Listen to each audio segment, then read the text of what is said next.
Alright, welcome back. This is part 2 of the Neopets, the Darkest Faerie any percent speedrun tutorial. If this is the first video that you've come across in this series, make sure that you start with part 1, otherwise the stuff I'm showing you is not really going to make any sense. So where we left off last time, we got a bunch of consumables, a boatload of money, and these speed potions. I'm going to just go ahead and pop one right now. It doesn't really matter too much because I can just cheat myself in some more. But from the potion shop, you're going to want to head to the left, so towards this old guy right here, and we're just going to continue down the road. Now that we have all of our consumables and stuff, we can start to go sequence break the game. So we're going to go ahead and once you see these rocks, you're going to take a left down this dirt path with the 2 lampposts and head up this hill. So what we're going to be doing now in the context of the run is make our way to Cogham Steps and the Abandoned Mine, which is normally an area that's accessed in Act 3 of the game's main story. But we're going to get there in Act 1 to get the quest item from it a bit earlier than what's intended. So what you're going to do here is, once you get to here, just fall off and into the water. And what we're going to do is called a water walk. So what this is and I'm trying not to scare you when I say this, I'm just trying to be accurate. So this is a frame perfect trick in which you time a sword swing at a very specific frame, and it will put you underneath a part of the water that does damage to you. So I'm going to show you a quick example of what it looks like in real time, and then I'll explain what you need to do. Okay.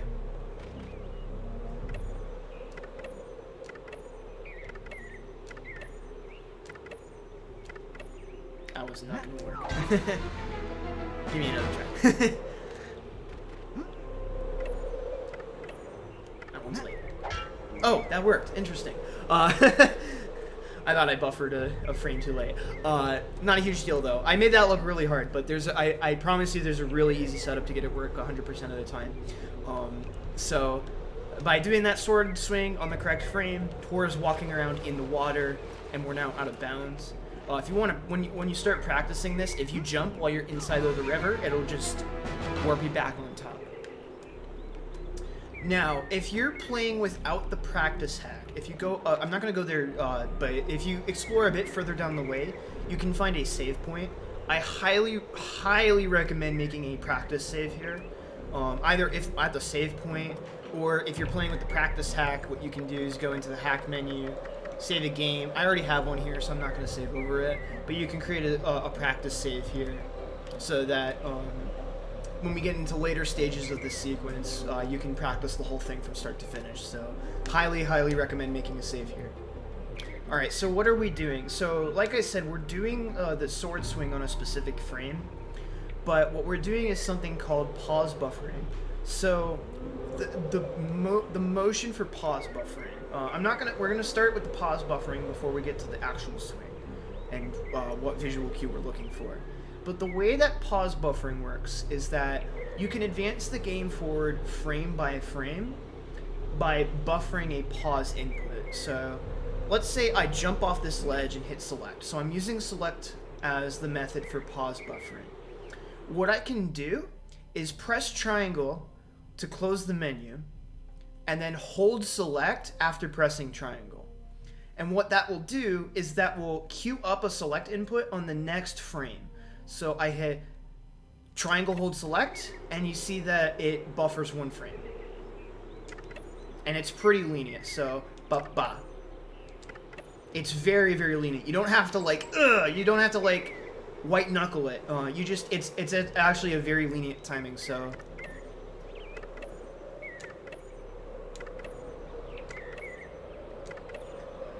And as you continue to do this, you'll see that Tor moves a tiny bit by a tiny bit every frame as you continue to do this. Right? So that's what the pause buffering is. Okay? So the pause buffering is pretty straightforward. If you have any issues with it, I guess let me know. But to do the actual setup and to know when to time the sword swing, what I do is not holding down L2, so make sure that you're not in that combat strafe. And I'm holding down R1 to run off this ledge. So it's important to note that when you fall into the water, it'll put you into the same spot every time. So what I like to do in order to set this up and make it a little bit easier for me is I hold down L2 and pivot using the right stick, and get Tor facing about this way. You can kind of line him up towards like that mound that the tree is on, but the setup is very generous, so I'll tell you what to look for, okay? So once you've pivoted Tor, let go of L2, hold down R1 to run, and then we're gonna hold forward to run towards the ledge. Now, as soon as I hear Tor auto hop, I'm gonna count 1 full second, so 1/1000 pause with the select button, okay? So it's gonna look like this, so 1/1000 pause, okay? So the reason that I wait 1 second is just so that Tor can fall a little bit further, so I don't have to pause buffer as much, okay? Now, if you're playing with the practice tools on, it's going to say hack menu as the third option, right? And if you're doing this on just a vanilla without the practice mod enabled, it's going to say resume game. Those two characters are the same height. And so we're going to be using the leftmost character in whichever you have in front of you. So I have hack menu in front of me. So we're going to be looking at the H in hack menu. If you see resume game, you're going to use the R in resume for this visual setup. Again, they're the same height, so the setup is the same between the two of them. So what I'm gonna do is I'm gonna buffer frame by frame until a very specific visual cue. So I'll show you a couple of frame buffers. So 1, 2, and you can see that the camera starts to pan down as we continually frame buffer. Okay? So what I'm looking for is when okay, so you see this character right here. You can kind of, let me get my little character out for you. You can see how the middle of the H, or the R if you're playing vanilla, matches up halfway. So the water in the background of the river is halfway between where this H is, right? So it's at it's at like the midpoint of the H. Okay? So that means we've buffered the proper amount of frames. So now what I'm going to do is I'm still holding forward, I'm still holding R1, and you're going to do the same thing you would with a pause buffer, but instead of buffering the select, you're going to hit triangle and hold circle, and that will time a sword swing on the first frame that you unpause, okay? So I like to roll my thumb, so I hit triangle and then immediately roll my thumb onto circle. The window is still as lenient, but this one's a bit more important, so I try not to second guess it. So, alright, we're ready? So, triangle square. Just like that, okay? And then that'll put you in the water. Just like this. So let me show you a couple more examples. So again, if you want to practice this without having to reload your save, just jump, and the water will immediately respawn you up here, okay? So after respawning, hold down L2, turn the camera so that Tor shuffles in place, and look roughly in this direction, okay? Let go of L2, hold down R1, hold forward, 1/1000 pause, and then we frame advance until we see the middle of that character meets up with like the surface of the water. So 1, 2, keep going. 1 more. There you go. So once you get right about there, triangle circle. Ah, okay, I must have buffered a frame extra. Oops, that happens sometimes.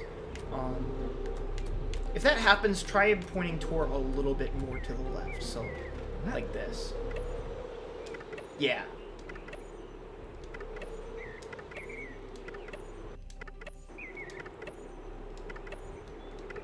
Yeah, so right there. So you can see that the water level, the middle of it is even with the H. Right, I can't point at it. But it's right at the Q, so we hit triangle circle. Oh, okay, I must be buffering the frame. Too much, okay. Interesting. I'm gonna advance a couple extra frames, which is riskier, but faster. 1 more. Okay, there you go. So if you find that with the setup that it's a little bit off, it will look a little bit different depending on your camera angle. Feel free to experiment around with the buffers. I'll do it at a couple of more camera angles, so that you can get a better idea of what the visual cue is.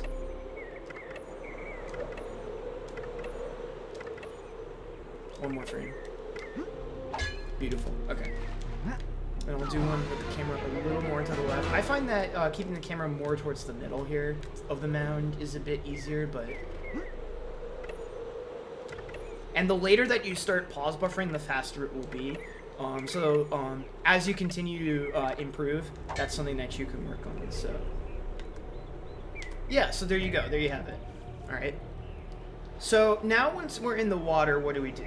So what we're going to do is start running forward. You can pop a potion here if you want. I'm going to go ahead and do one. So you're going to run through this mound. I'm going to kind of tap and walk forward so you know where I'm going. So we land about here, right? So we're going right through the mound where that tree is, okay? So we just walk right through, and as you continue to hold forward, you'll see kind of the water's edge here. Once you get to it, just keep going this way, and eventually you'll get kind of pushed by this invisible wall. Once you get to here, jump off and to the left while holding R1, and then you should clear over that. And then once you're down here, you'll see kind of two water planes in the distance, right? There's sort of this top one that's like up here, and this back one that's kind of further back. I like to put Tor in the direction where kind of these two planes meet, right where this X is, okay? So we're going to keep running in that direction for a couple of seconds, and then what I'll be doing is turning my camera to get a better view of my surroundings, okay? So once you get kind of like this far, and you start to sort of see the tower over there in the distance, that's when you can start running forward. Okay, so this part's a little bit tricky, so I'm going to go into the hack menu and show you the zone map of this area to kind of give you an idea of what we're trying to do. Okay, so if you don't know what the zone menu map is, I cover what exactly this is and how it works in the manual for the hack tool or the practice tools. But essentially what we're going to be doing is that sort of, I guess, piss yellow line, if you can see it. If you have trouble seeing it, let me know. But I've turned the camera down so you can kind of see it a little bit. The first part of this trick involves us crossing over that line just barely so that we load in the next area that we want to go to. So the visual cue that I use for that is, if you look again at where my X is, I'm going to start moving a little bit forward so you can, you'll start to see him soon.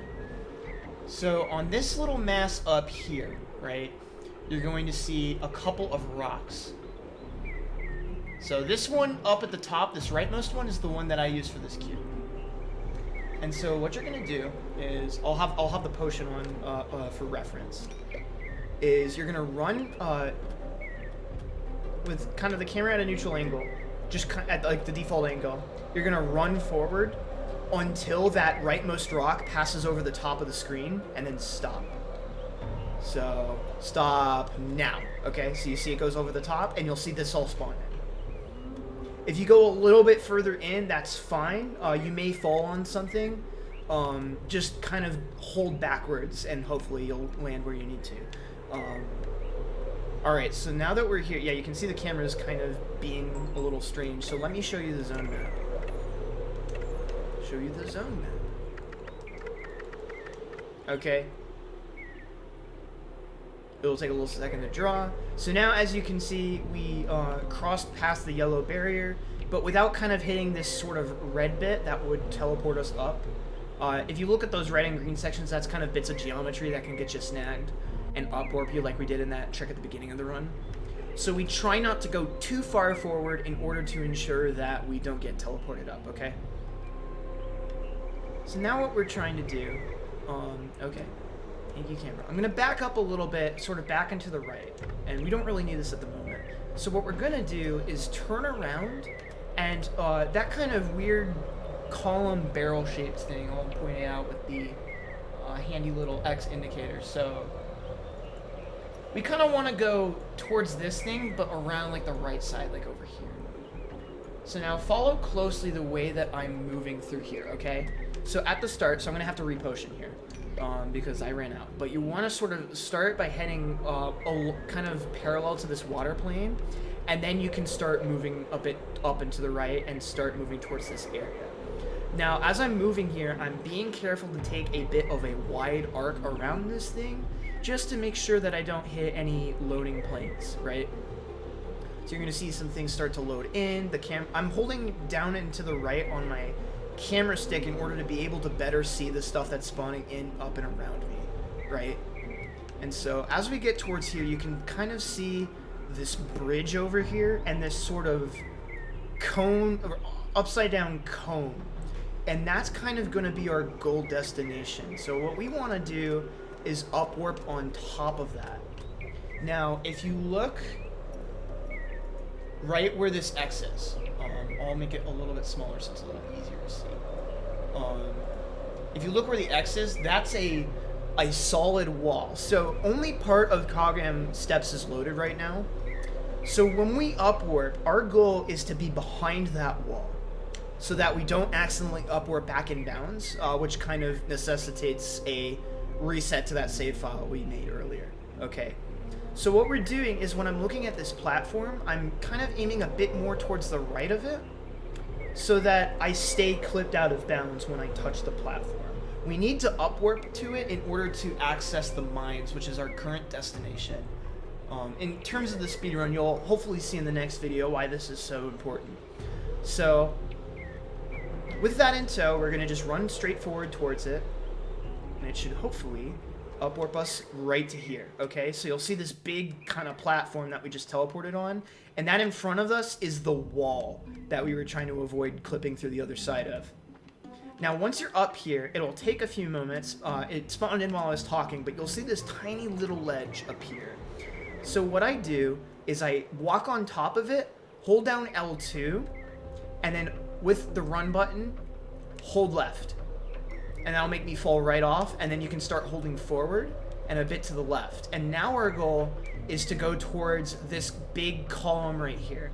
That is the elevator that takes you into the abandoned mines in Act 3. So you're going to see this giant black box right here. That is the mines. That's part of the lighting stuff there. So what I'm trying to do is kind of walk underneath where that column is. You can kind of see it right there. And kind of to the left side until I hit the invisible wall, like right here. Then I hold up and to the left until Tor starts moving forward. And as soon as Tor starts moving forward, you stop holding left at all and just go straight forward. And then you hold forward until the game upwarps you into the mines. Okay? So there you have it. Cool. So we made it into the mines now. If you have the practice hack, this is actually a fairly decent place to save if you want to practice some of the Mirka speed potion movement. Moving around in L2 strafe is something that we do with Mirka speed potions in order to conserve some of the speed that we get from it, but it's a bit tricky and kind of deserves its own like little section or video. So if you're interested in that, let me know and I'd be happy to make something like that. If you want to, you can break this crystal open, and sometimes there's like good stuff in here like motes and health potions, consumables and stuff. Sometimes an extra potion of Mirka speed if you accidentally wasted one. So when you're starting out, it might not be a terrible idea to break that pink crystal. But I recommend saving here, especially when you do your first run. If you fall in the lava here, it's an instant game over, which takes you back to your first, most recent save. So if you get in here successfully on the first try, then you're going to want to save here so that you don't have to repeat all of those steps I just showed you. But yeah, like I said, make sure that you save in Draken Ridge so you can practice that whole sequence, because it can be really tricky, especially when you're learning this for the first time. Alright, on that note, I'm going to pop a potion and then show you where to go. So we're going to, from the save point, we're going to immediately take a right. And I will slow down a little bit to kind of show you where to go. Take a left. And then when you get to this column here, you want to jump onto the board and then jump into the rails to try to skip the text box. It's a little tricky, but you want to pick up this dark moat. It's going to be important for a puzzle at the end of the run. We're going to continue down the hallway and just follow where it leads for a little bit. There's no turns you need to worry about until here, in which you take a left. Now, I recommend holding down L2 here to avoid auto-hopping on the rails, But go over all the first 3 sets of rails, and then take a right going onto the 4th set of tracks, and then continue following the railway. Once you see this spinning wheel thing, just fall off the rails and continue to the left through this hallway, and then take a second left. Okay. Then as we make our way over here, as you go through this hallway, stay aligned to the right wall in order to prevent that guy from waking up, and then as you come through this part, stay towards the left. And you can slow this down if you need to, just to be safe. But you really want to avoid those guys waking up, because they can be real obnoxious. You take a left in that previous hallway, and then you take a left onto these rail tracks, and we're just going to follow them the rest of the way to the boss. You're normally supposed to save all the other villagers, but if you take the railway, you can actually jump to a later portion.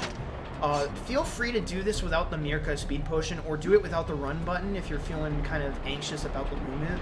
It's totally fine to slow things down for your first runs. Okay. Then once you get to this big platform in the middle here, you're just going to run and jump over this platform, and this could also be another place that you might want to safety save on your first couple of runs. Alright, so now that we're here, we go into the Ixie Chieftain fight. So I would recommend putting on a potion of power as you enter into the fight. But remember, this is an unskippable cutscene that we're going into, so this is another scenario where we can set up that instant text glitch. It's a smaller case, but it's another one we can make use of. Okay, so I'm gonna pop the potion with triangle, open the menu, hold square. And so this fight, we're going to do the same kind of thing that we did to the Ixie Raider in the arena, where we're going to do 3-hit combo attacks and then hold down L1 towards the end of each combo to cancel the attack early.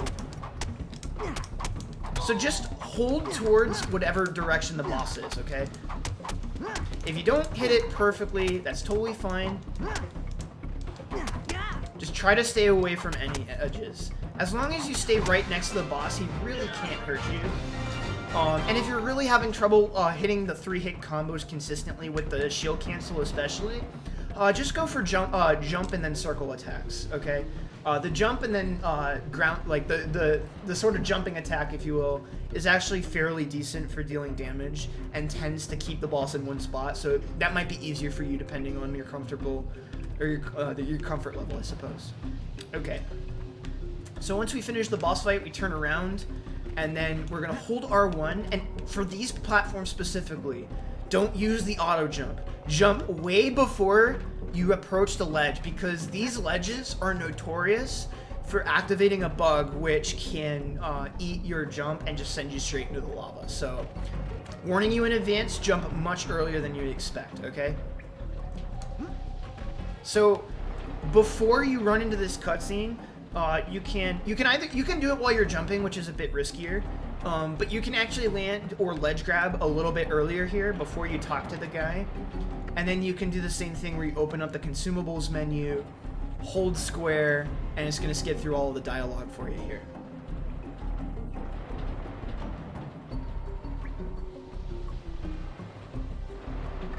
Just like that, okay? And as soon as we save the mirror here, we're done here, and it's going to automatically put us out. So at this point, you can pop an, depending on your potion count, especially if you bought a bunch of extra, you can definitely pop an extra potion here. Oh, there we go. Potion of power doesn't matter too much, don't worry about that. So we're going to take the zip line here and go all the way, and then we're going to avoid this second zip line here. So jump up here, and then we're going to grab this Nova Mo, fall down the ledge holding down L2, and grab the Supernova Mode. Those will be really helpful for some of the later game fights. Go ahead and just fall straight into the water. You're going to have to reapply your potion here if you used one. And we're just going to continue along the path. And again, as I'm approaching these bigger ledges, I'm holding down L2 in order to disable the auto-hopping, which is especially important while you have the Mirka Speed Potion enabled. Okay? And then as you jump up the ladder, just jump, and that will be a little faster. Now before we go, again, open up the consumables menu, hold down square, run into the cutscene, and then keep holding square, okay? There's more dialogue after this that's unskippable, and the glitch will kind of apply to all of that, okay? So he's going to talk to us, and then we're going to get the Cloak of Heroes, which, again, this is normally something you're supposed to get in Act 3. But by doing that whole sequence, we get this early, which might not seem very useful. But as you'll see in the next video, it's going to allow us to do a bunch of really powerful glitches coming up here, and is very necessary for the next set of stuff we're going to do. Before we end the video here, I'd just like to mention that this right here, immediately to your right, is the recommended consumables shop if you want to pick up extra health supplies. I would recommend red juppies because they're cheaper, and but if you have if you got a lot of extra Neopoints, you can just get the Peach Buzz. But it's very likely that you'll pick up a red juppie along the way as you're doing this run, just sort of out of sheer accident. So I recommend the red juppies, so you don't end up cluttering your inventory, which you kind of don't want to do because you kind of want to just make sure that your quick select is as uncluttered as possible, especially when it comes to things in this left menu here like speed potions and power potions and such. So I'll mention that again in the next video just in case y'all forget. But yeah, that's going to cap off of this video. The next video is going to cover getting into Illison's Glade, which will eventually let us get towards the end of Act 1.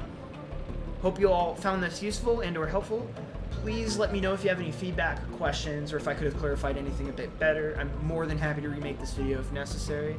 See you all for part 3. Thank you so much for watching, and we'll catch you in a bit. Take it easy.